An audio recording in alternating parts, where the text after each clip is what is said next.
Hey everyone, Amascut here with a new episode of Thoughts On. This time we'll be talking about the May behind the scenes release. Since there's no video, I'm going to try and be at least a little more brief, just to kind of cover that same niche the video would. I'm also going to be putting some screenshots up on the screen for you guys to check out for all of the cool stuff that they've shown us about the updates this month.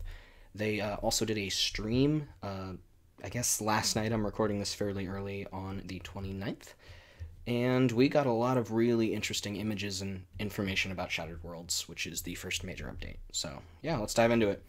Like I just said, Shattered Worlds is the first major update of May. This has been something we've been kind of waiting on for a while, to be honest. I believe it's the Eternals team, because the Titans are the ones working on Menaphos, if I have that correct, are the second expansion team, but have been working on Shattered Worlds for the majority of this year so far.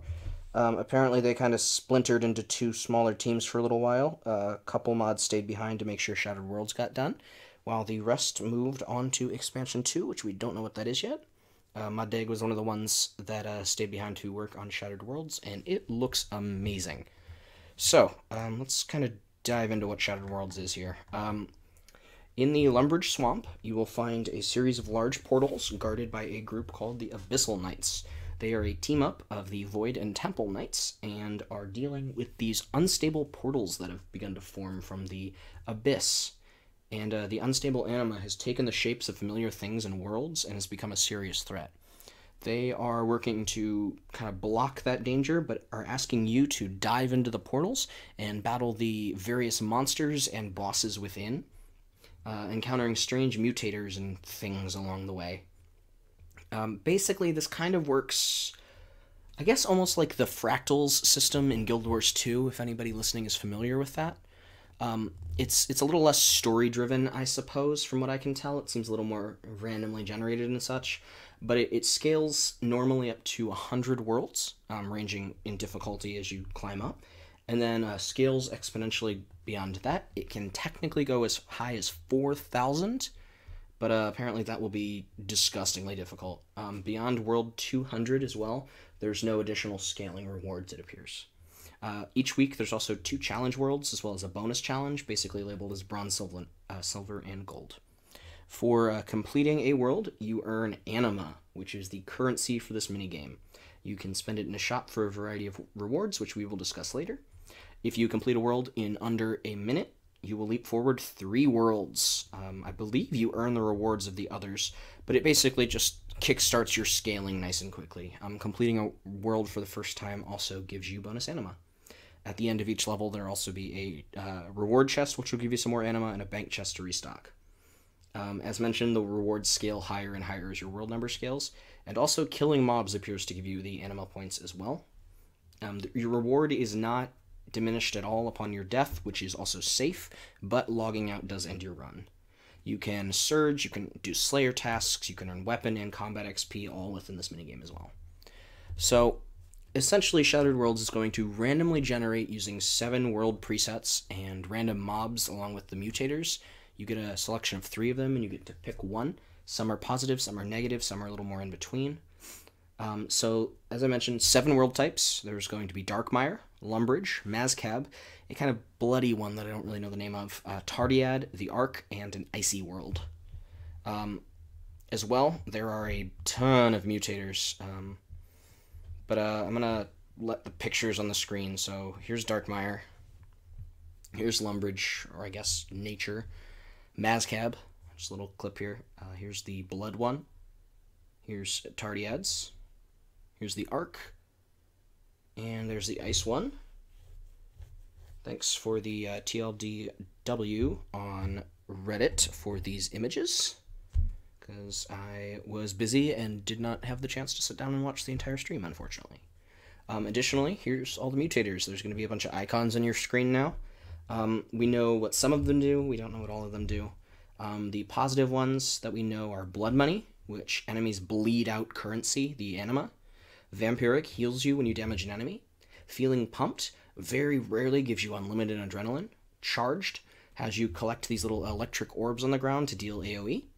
Electric has a chance of triggering an electric surge, which damages an enemy and then leaps to the next one. Zone of Restoration causes an area to spawn on the ground that is a healing zone. It will restore your summoning points, then your prayer points, and then your hit points once each one is full. Next is Power Grows, which has a chance on enemy kill to buff your stats. There's also Restoration and Honorable. I'm assuming Restoration is the Zone of Restoration, but we don't know what Honorable does. The ones I consider a little more mixed are Explosive, which causes enemies to deal damage on death, damaging everything, including you, around them.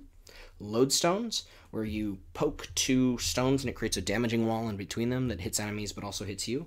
And then Unstable Rifts that spawn and can teleport you between them. This can be helpful as it can get you to move around more easily, but it can also be bad if it pulls you away from something you didn't want to leave.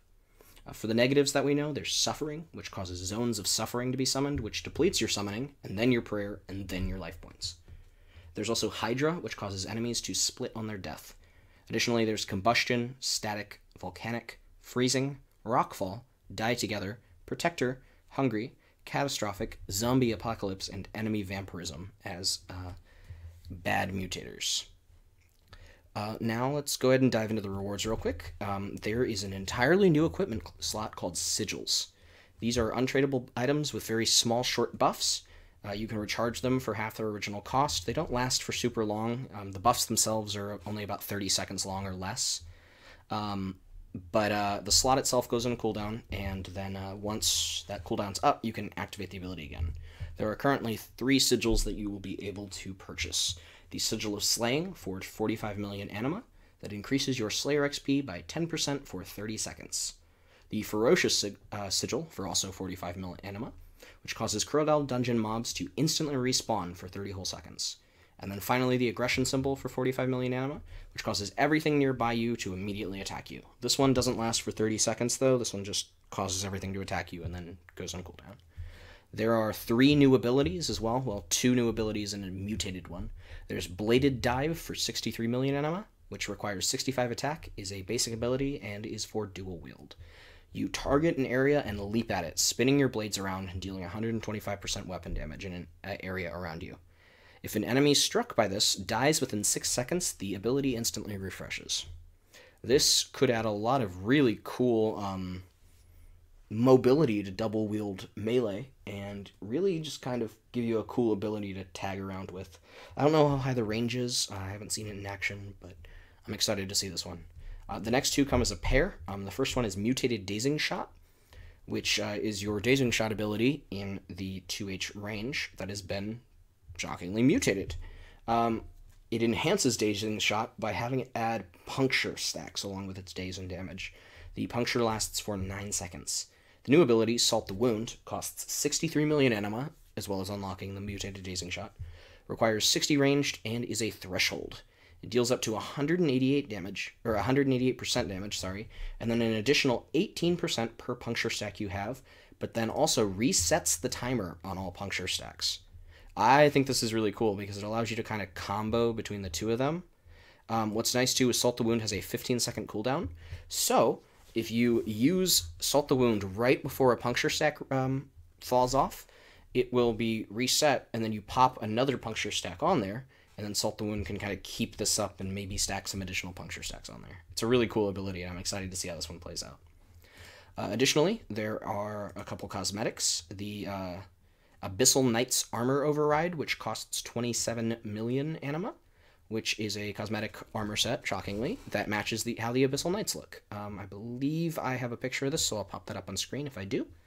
Next is the Abyssal Slayer contract, which is not a cosmetic, and I have in the wrong order on the sheet, but I'm just going to keep reading it. Costs 500k anima, and gives you a contract to kill monsters in Shattered Worlds. Not like generic, but like, go kill, 100 demons in Shattered Worlds, stuff like that. For 4 million anima, you can also buy a huge Slayer XP lamp. Next, and super excitingly, are 9 tiers of anima pet that scale from a teeny tiny blob up as it slowly begins to gain all the way up to a little dinosaur. Let's see, I believe the last one is like Animosaurus Rex or something. It's really cute. I know there's Animist is 1 tier as well. I had a list somewhere, but let me see. I had a list somewhere, but I do not have it on me now, and it is not super important, unfortunately. But I think it's really cool. I love the way it kind of slowly scales up and starts gaining like the more reptilian features until it's basically an adorable little dinosaur made out of anima. And this last set of rewards is the one that will probably excite a lot of people, but more treasure hunter rewards have been added to the game in an earnable way. With Shattered Worlds, you will be able to spend your anima to purchase the Slayer masks from the Mask of the Troll, the Broken Fingers, Morning Stone, Reflection, Crimson Gelatin, Black Demon, Dagonoth, Stench, Dust, Kura, Greenworm, Aquanites, Yellowworm, Abyss, Granite, Vines, Gloom, Whiteworm, Aroot, Automatons, and Ganodermics. The prices range from 9 million anima all the way up to 135 million anima, so they appear to be fairly expensive. The highest tier pet, for instance, is only 58 million, so getting something like the Mask of the Abyss, Gloom, Aroot, or Ganodermic, all costing 135 mil, is fairly expensive, but for those that don't have it, here's a great new way to earn them. Iron Men can now get these, and I think a lot of people are going to be fairly excited about that. It looks great. So that's essentially Shattered Worlds here. It's going to be really exciting, honestly. When I first heard about it, I was a lot less enthused, but from what I've seen and the team that was working on it, I legitimately am very excited to see how this plays out, and I think this is going to be a ton of fun. Next this month, since, I'm talking about May, they're doing a Mental Health Awareness Week. The BTS reads, "This year, Jagex are partnering with 3 charities to raise awareness of mental health issues and help to combat the stigmas associated with them. We will be adding NPCs from each charity to the game to learn more about the challenges that people with mental health issues face, encouraging you to get involved through in-game activities. Collect tokens to unlock some new cosmetic items, or alternatively, buy them in the store. All proceeds from this event go straight to the charities," which is awesome in my book. I'm glad that Jagex has been really taking a strong stance on, helping those with a lot of mental health issues, and seeing a mental health awareness event in game seems really wonderful to me. I have a lot of friends that have their own mental health issues here and there. A lot of people suffer from mental health issues, and it's great that a company like Jagex is really taking a stand to both raise money for these companies and also to just raise awareness about them. Great job.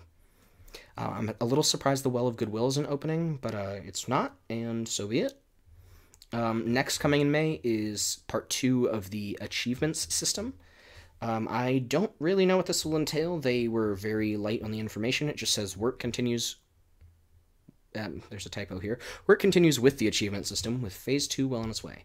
We've been compiling all your feedback on the system and ideas for new achievements, and we are busy looking into what features we can implement to build on the foundations we added last month. It's looking great. Thanks for your feedback and help so far. I'm hoping this mostly is interface cleanups, but I'm also hoping to see some more tasks and new paths added. It's, we're a month in, and I think a lot of people were expecting a lot more to do with this system. I, for one, only have a couple tasks left in the, comp, trim, and, raid feats section, and that's really it. So I was hoping for some new stuff to dive into. Finally, from May 19th to the 22nd, there will be a double XP weekend as hype for Menaphos, which opens on 5th of June, as mentioned in our last video. It's going to be running a Prismania Treasure Hunter event as well. Humdrum. But, cool. New DXP weekend. I'm probably just going to be sitting on top of the waterfall fishing the entire time, so if you want to chill, I'll be up there. And that's really about it for May. Hopefully my Shattered World summary was something that gathered a lot of information for you. I hope the images were solid, and you appreciated that. And, I will catch you next time. I'm working on 2 major projects at the moment. Well, I guess 3 major projects at the moment. So, sometime tomorrow, hopefully, I'm going to be recording Menaphos Part 2. We got another video about Menaphos today, which showed some amazing in-game screenshots. We got a look at the Menaphos map. And additionally, the Golden Path ARG that I mentioned last time has some progress in it, thanks to our own Crondis, because he is amazing. So I'll be discussing that in more detail in that video. Additionally, I am working on a story so far video for Menaphos. Kind of made me chuckle when the video released today was called Story So Far from Jagex, but luckily it did not hit on the same topics I'm going for. I'm going to be doing a fairly detailed summary of all of the desert quests and talking about, important things that you may have missed or just won't remember, because a lot of these quests are pretty old. Finally, at long last, I am just about done with the 10 quests most in need of a rework video, so look forward to that. I've written about half of it, and I am hoping to record it fairly soon. I know Crondis also has some content coming soon, and yeah, we'll see what happens. Hopefully we'll have some more stuff within the next couple of days for you. So thanks for listening. If you enjoyed this, leave a like. If you want to see more, please subscribe. And if you have things to say, I'd love to hear it in the comments.